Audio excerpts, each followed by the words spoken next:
तेरा वचन मेरे पाँवों के लिए दीपक है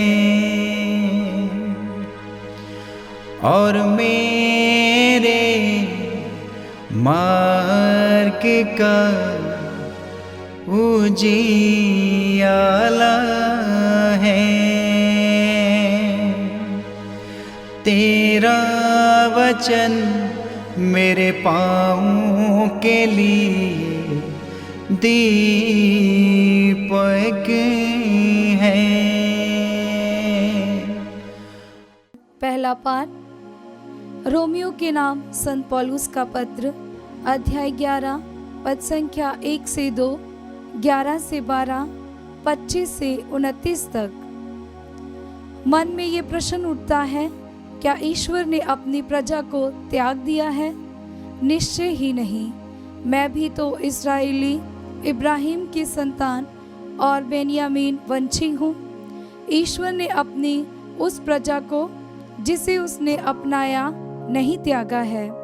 क्या आप नहीं जानते कि धर्म ग्रंथ एलियास के विषय में क्या कहता है, जब वह ईश्वर के सामने इस्राएल पर अभियोग लगाता है? इसलिए मन में ये प्रश्न उठता है, क्या वे अपराध के कारण सदा के लिए पतित हो गए हैं? निश्चय ही नहीं। उनके अपराध के कारण ही गैर यहूदियों को मुक्ति मिली है, जिससे वे गैर यहूदियों की स्पर्धा करें। जब उनके अपराध तथा उनकी अपूर्णता से समस्त गैर यहूदी संसार की समृद्धि हो गई है, तो उनकी परिपूर्णता से कहीं अधिक लाभ होगा। भाइयों, आप घमंडी ना बने। इसलिए मैं आप लोगों पर ये रहस्य प्रकट करना चाहता हूँ। इस्राएल का एक भाग तब तक अंधा बना रहेगा जब तक गैर यहूदियों की पूर्ण संख्या का प्रवेश ना हो जाए। ऐसा हो जाने पर समस्त इस्राएल को मुक्ति प्राप्त होगी, जैसा कि लिखा गया है, सिय्योन में से मुक्तिदाता उत्पन्न होगा और वह याकूब से अधर्म दूर कर देगा। जब मैं उनके पाप हर लूंगा, तो ये उनके लिए मेरा विधान होगा। सुसमाचार के विचार से वे तो आप लोगों के कारण ईश्वर के शत्रु हैं, किंतु चुनी हुई प्रजा के विचार से वे पूर्वजों के कारण ईश्वर के कृपा पात्र हैं, क्योंकि ईश्वर ना तो अपने वरदान वापस लेता और ना अपना बुलावा रद्द करता है। ये प्रभु की वाणी है। ईश्वर को धन्यवाद। भजन अनुवाक्य। प्रभु ने अपनी प्रजा को नहीं त्यागा। प्रभु ने अपनी प्रजा को नहीं त्यागा। हे प्रभु, धन्य है वह मनुष्य जिसे तू शिक्षा देता और अपनी संहिता का मार्ग दिखाता है। वह संकट के समय नहीं घबराता है। अनुवाक्य। प्रभु ने अपनी प्रजा को नहीं त्यागा।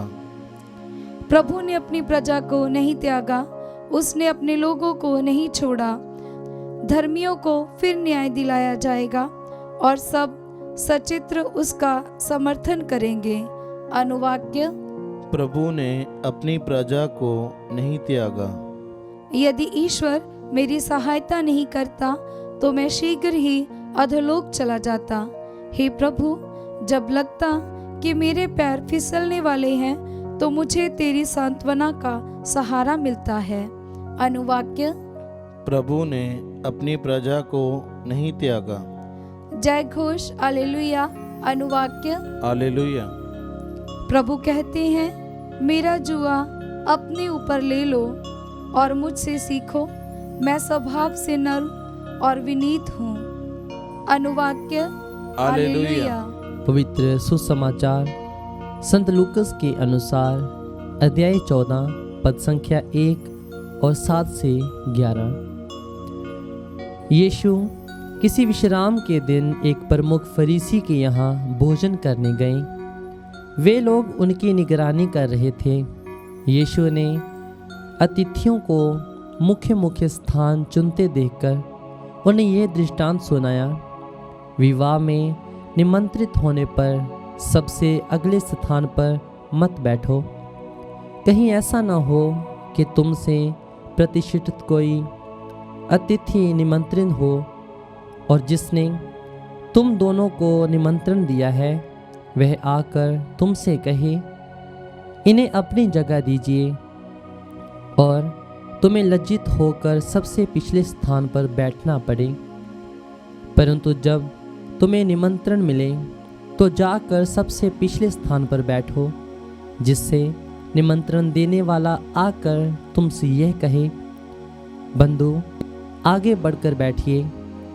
इस प्रकार सभी अतिथियों के सामने तुम्हारा सम्मान होगा, क्योंकि जो अपने को बड़ा मानता है वह छोटा बनाया जाएगा, और जो अपने को छोटा मानता है वह बड़ा बनाया जाएगा। ये प्रभु का पवित्र सुसमाचार है। ख्रीस्त की जय।